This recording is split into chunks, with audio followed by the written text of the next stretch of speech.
Let me start with something uncomfortable. If you are a leftist and you spend a lot of time online, there is a very real chance that you are not just losing politically, but that you are being marketed to through loss. Not mobilized, not organized, not educated, but entertained through your very losing. Because left-wing politics online has basically stopped being about power, about the thing that unites and organizes and moves and changes people, and has started being about nothing but spectacle. While spectacle is obviously an essential part of all media, leftist political content once at least attempted, paid lip service to educating their audiences. Contrast to now, 2025, where there is only the spectacle. This didn't happen by accident. To understand how we got here, we need to rewind back to 2016. Trump gets elected, the right-wing media ecosystem is ascendant, and online progressivism suddenly feels outmatched. On the one side, you have loud, aggressive, endlessly confident debate bros, anti-SJW rhetoric packaged as facts and logic, a content pipeline built for dominance, not nuance. And on the other side, you have long-form video essays, careful analysis, cultural critique, and a general flaccid upper-class aesthetic. With the right wing gaining control of the White House in 2016 through Donald Trump's election, suddenly that didn't feel like enough. And there seemed to be a kind of panic, not just about losing the election, but about losing a kind of cultural masculinity online. A sense that progressivism needed its own big, strong men, its own gladiators. And to fill that vacuum emerged a very specific archetype. Not educators, not theorists like yours truly, not organizers, debate bros. Figures whose primary political contribution isn't explanation, but confrontation. Debates not as inquiry, but as content. Conflict not as clarification, but ultimately as branding. And the audience, desperate for retaliation, embraced them. Because even bad arguments feel good when they're loud. What are they going to do about it, Whitey? Shallow analysis feels powerful when it's aggressive. And for a while, that aggression was pointed rightward. And so because it was pointed rightward, people tolerated historical illiteracy, moral incoherence, open cruelty, and extensive, egregious, behind-the-scenes abuse. Because at least these big, strong men were fighting the enemy. But here's the thing about that kind of politics. It doesn't actually teach the audience how to win. It merely teaches the audience how to perform losing loudly. And eventually, the mask slips. What happens when your entire brand is being contrarian, is being a bully, but against the right people? What happens when your own regressive politics and unwillingness to grow and learn is allowed to fly because you are letting loose your ignorance against the right people? What happens when the right people changes? What happens when the establishment changes? What happens when the Overton window changes so that the people posing as radicals last year are now in complete alignment with American empire and genocide in the present? And so we watched in real time as many of these figures drifted rightward, began to sanitize imperial violence, played footsie and maybe some slightly more intimate games with reactionaries and white nationalists, and rebranded cruelty by itself as a kind of political realism, despite the total absence of any discernible positive results.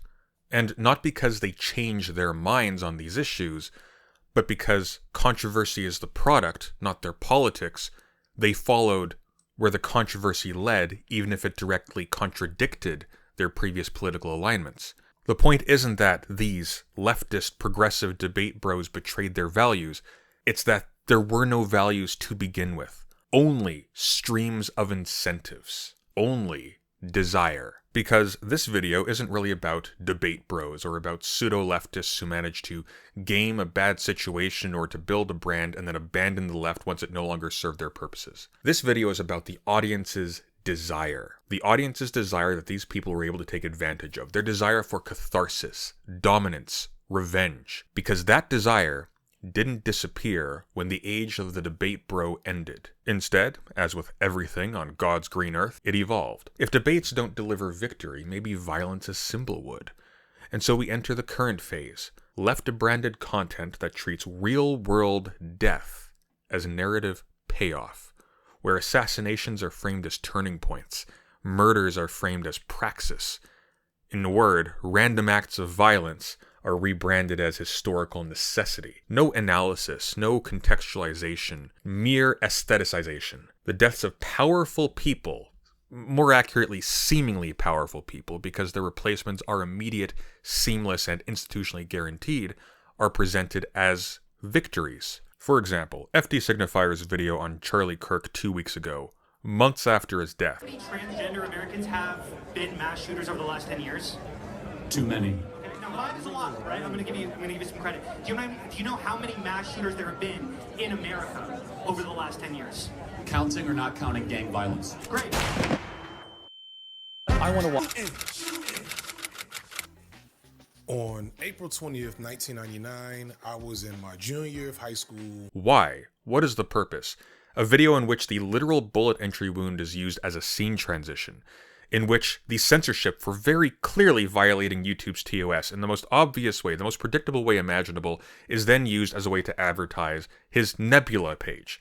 This is the same FD Signifier who in the lead-up to the last presidential election took the brave milquetoast middle-class position of telling his viewers to shut up about black Democrats supporting the genocide of brown people in Palestine. I just need people to have more self-control so that we don't have black liberals and Palestinians being the face of this conflict for a week. That is a tragedy. The point is not to moralize about this kind of content. The point is that this is a celebration of violence without even the slightest nod to actual organization. There's nothing real that is actually being done with this material, but it is eliciting a massive amount of attention, and that should set off every alarm bell you have, because violence without organization is not a revolutionary act. It's just spectacle. In present day, we would say it's just content. And most importantly, it's content to be just content. Are you not entertained? Are you not entertained? Yikes is really all I can say. Here's the part nobody wants to say out loud. This kind of content thrives because the left is losing. It feeds on despair and it monetizes rage, turning helplessness into clicks. And here's the kicker. The platforms this is happening on are perfectly fine with it. None of these people are being taken off platform. It's almost as if these massive social media companies that facilitate this content, who are aligned with Donald Trump, don't actually feel threatened by it. And it's not difficult to see why. This kind of quote-unquote radicalism doesn't build up power. It doesn't threaten capital in any conceivable way. In fact, it directs capital to these platforms. It does nothing whatsoever to organize labor, and it does nothing whatsoever to challenge any actual institutions. It just burns hot, burns fast, and burns out, which makes it safe.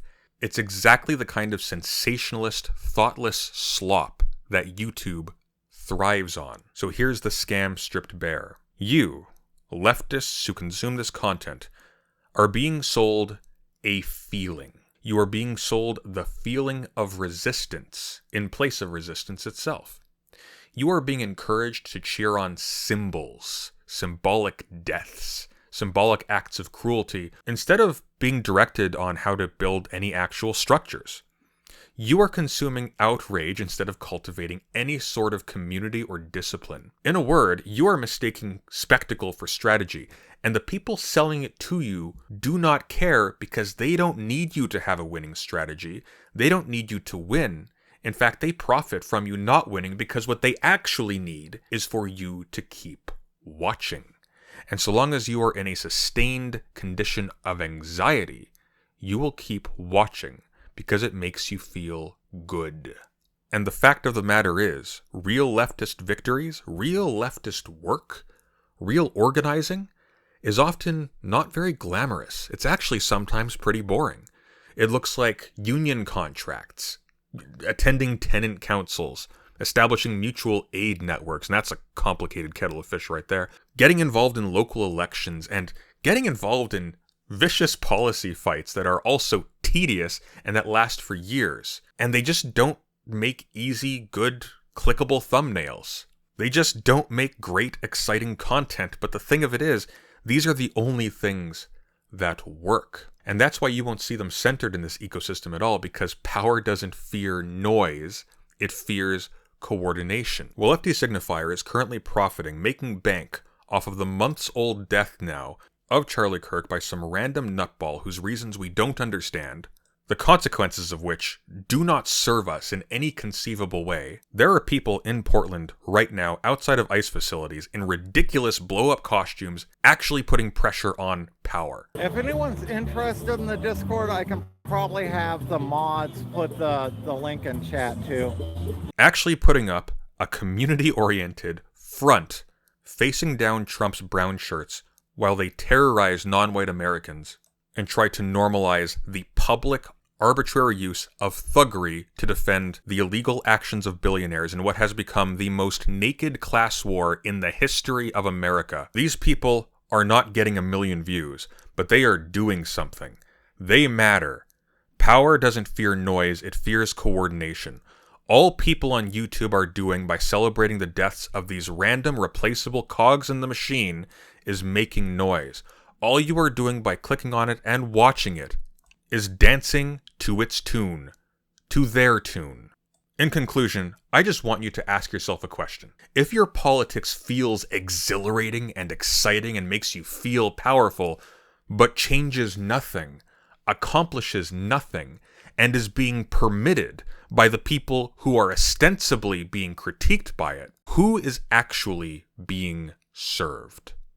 As always, thank you for listening and take care.